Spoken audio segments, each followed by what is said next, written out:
Have you ever watched a football sail through the air in a perfect curve? Or noticed how a plane glides upward and downward during takeoff and landing?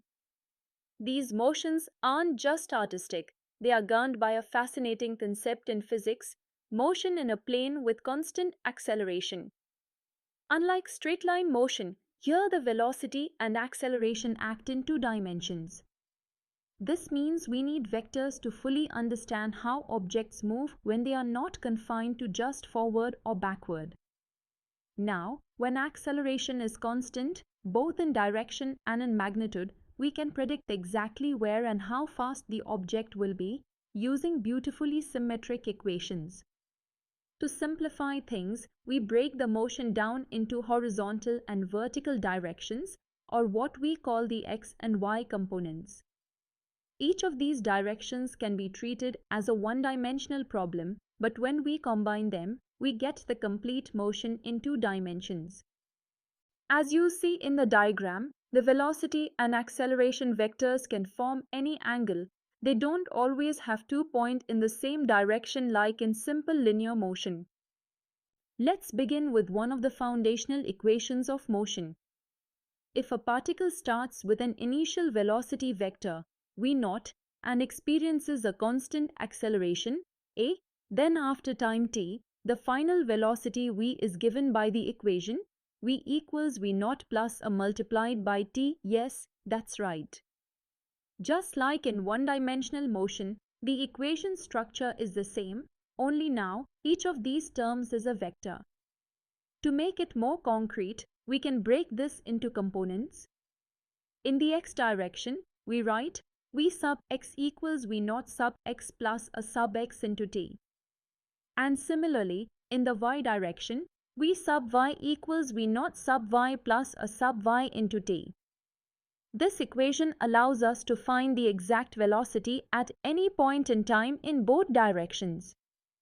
As shown in the visual, you'll notice how the initial vector gets pulled by the acceleration vector to form the final velocity vector. Now, let's talk about displacement, or how far the particle has moved. Using vector notation, the displacement r is given by r equals r0 plus v0 into t plus 1 by 2 into t squared. This formula tells us the complete story of position over time when the acceleration is constant. Once again, we break it into x and y components for better clarity.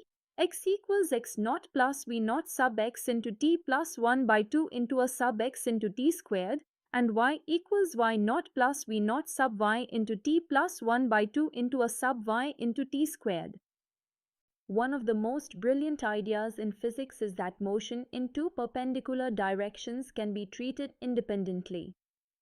That's right. You can think of x and y motions as two separate stories running at the same time. If there's no interaction between the two, which usually is the case, the equations for each direction work just like they would in one-dimensional motion. This concept makes solving problems much easier. For example, in projectile motion, the horizontal component has constant velocity, while the vertical component is under constant acceleration due to gravity. And when we combine these two motions, what do we get? A perfect parabolic curve, just like that football or the water stream from a fountain. But how do we know our equations are reliable? Let's validate them using calculus. We start with the displacement equation, r equals r0 plus v0 into t plus 1 by 2 into t squared. Now, let's differentiate this with respect to time t. Dr by dt gives us the velocity v. Differentiating term by term, we get dr0 by dt is 0 because it's a constant, d of v0 into t is v0, and d of 1 by 2 into t squared is a into t. So we get v equals v0 plus a into t, which matches our earlier velocity formula. This verification shows our model is mathematically consistent and physically accurate. Let's solve a real example to put all of this into action. Imagine a particle starts at the origin with an initial velocity of 5.0 I cap meters per second and is accelerated by a vector of 3.0 I cap plus 2.0 j cap meters per second squared. We want to find the position and velocity at the time when the exposition is 84 meters.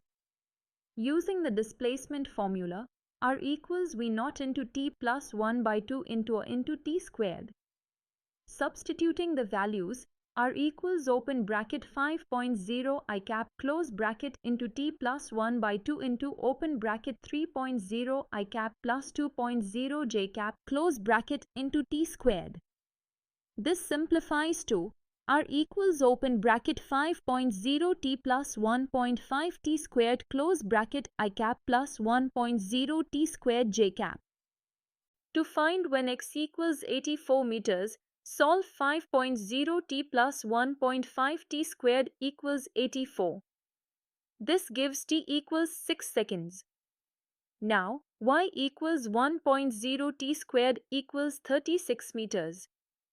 To find velocity at t equals 6, v equals v naught plus r into t equals 5.0 I cap plus open bracket 3.0 t I cap plus 2.0 t j cap close bracket equals 23 I cap plus 12 j cap.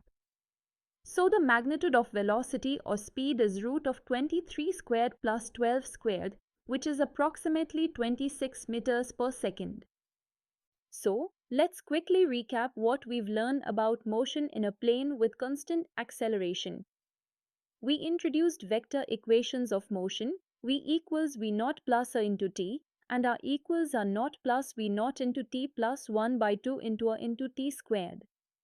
By breaking these equations into x and y components, we were able to handle two-dimensional motion using simple one-dimensional logic.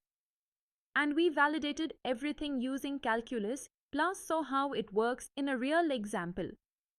This lays a strong foundation for understanding projectile motion, which is our next exciting topic. I hope you now feel confident about analyzing motion when things get more than just linear. Until next time, keep observing the physics around you, because motion is everywhere.